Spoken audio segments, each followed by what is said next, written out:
So I've got these rocks that I got from Google, and I'm going to use this as a bit of a mid-ground.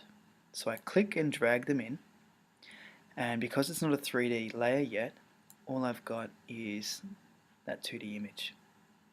So the first thing we do is we hit our cube to make it 3D, and we need this, because it's the mid-ground, in front of these mountains here.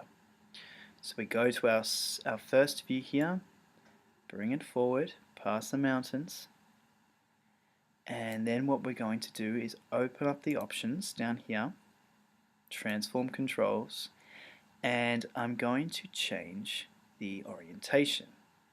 So that's sort of like a rotate tool, as we can see there. So I want this to be angled down in this direction, like so. I need to straighten it out a bit, and I'm doing this by clicking and dragging on the numbers there. And I want to make sure that the lighting in fact matches the background. So for example, these mountains here, you can see the light is coming in from this direction. It's going to look very strange if this image has not got the same lighting. Fortunately for us, it looks like at the moment that it does. We can see shadows in this corner, and again there's shadows over here as well. But that's just something to think about, Year Nights.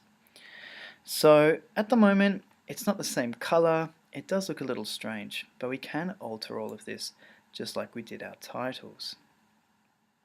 Now what I'm going to do first is I'm going to blur this line slightly so it doesn't look so jagged. How I'm going to do that, I'm going to go to one view, so we have a nice view of everything. Going up the top here to my pen tool, and I'm going to just draw a rectangle like so, and make sure it connects, and we've just isolated this bit here. I am, however, after the other piece, so I'm going to press M, or you can select the mask there, and I'm going to hit inverted. So just do that again, just in case I was a bit too quick. I'm going to open this up, go to masks, and then hit inverted, and now we've got the opposite selection. I'm going to go down to this mask feather option here, and I'm going to start turning that up. As we can see, that starts to blur the image there, makes it blend in a little bit more for us. So I think that's looking pretty good. So this is going to be our mid-ground. So we also need to match the color as well. So what I'm going to do is go to Effect, Color Correction, and we'll go to that hue and saturation again, just down here. So I'm going to change the hue to match our background. Again, we just need to have a bit of a play till we find what looks good. And I'm going to, I think it's a bit lighter. Yeah, it's looking a bit better.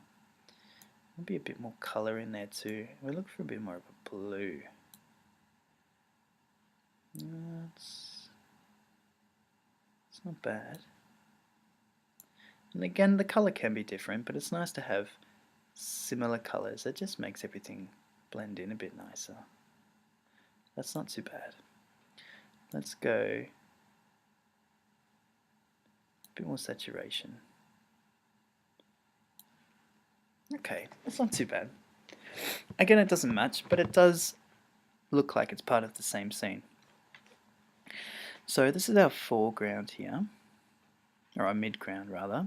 I might have a few rocks coming down here as well, just to really sell the scene.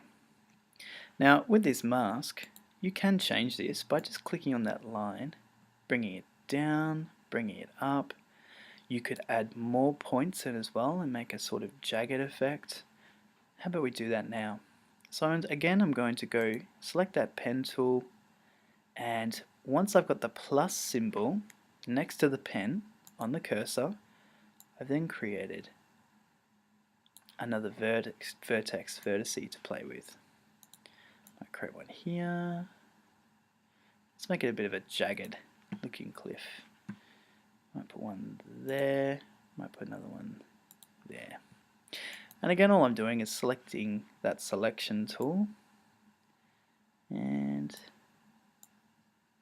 there we go. And the feather, the mask feather, will follow that as well. So let's have a look at what we've got, and to do that, I'm just going to select the title there. That's not looking too bad. Not too bad. So what else can we do? Well, we can add that foreground in. So what I'm going to do is go to that image, project, and I'm going to scroll through here, and we've got this thumbnail at the top here, and there was a nice one, this one. So this is going to be on the very top. This needs to be in the top layer, and I like this out of focus bit here.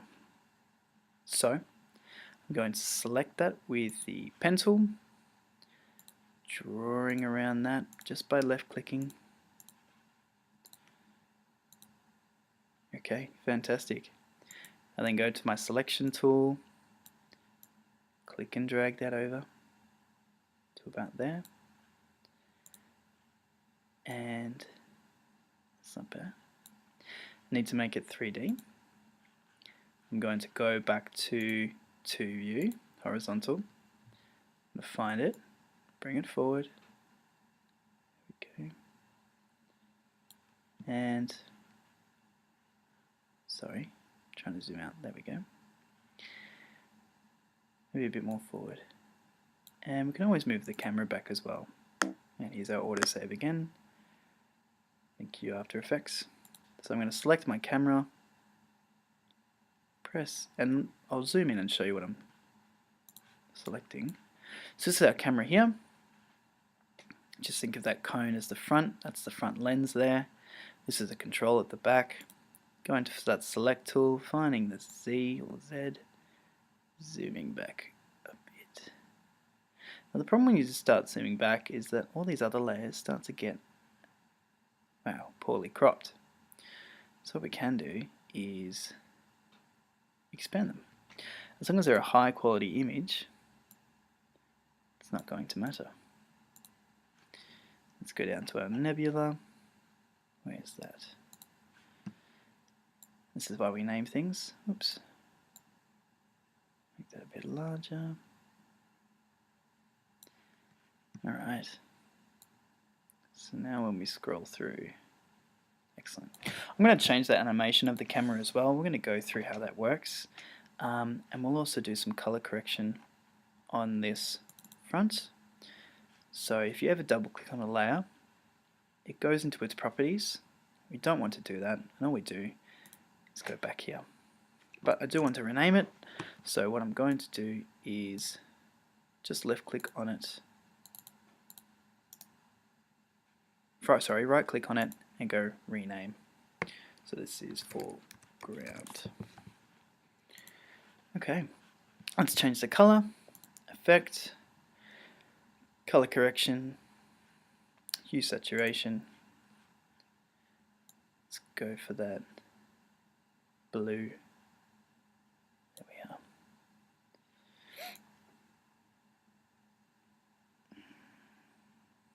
Not bad.